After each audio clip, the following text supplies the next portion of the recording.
The 17 and 18 Impreza and the 18 Crosstrek, the 18 Legacy and Outback have individual tire pressure readings, which means that you can tell what the PSI is in each of the 4 tires. However, they come from the factory set to a metric tire pressure unit. That is kilopascals. Most people can't understand the conversion from kilopascals to PSI, and your tire pressure units that are written on your door jamb are in PSI, so that's what most people are used to. To change from kilopascals to PSI, it's pretty straightforward. We want to move right up to our center display and in between our gauges.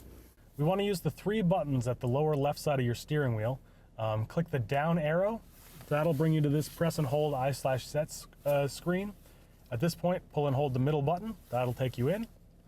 Now we're already on screen settings. That's where we want to be, so click your middle button. And then down arrow until you reach tire pressure units. Clicking the middle button will take us in there. And then a down arrow will select PSI. Now you got to click your middle button, and when you see setting complete, your tire pressure units have changed to PSI.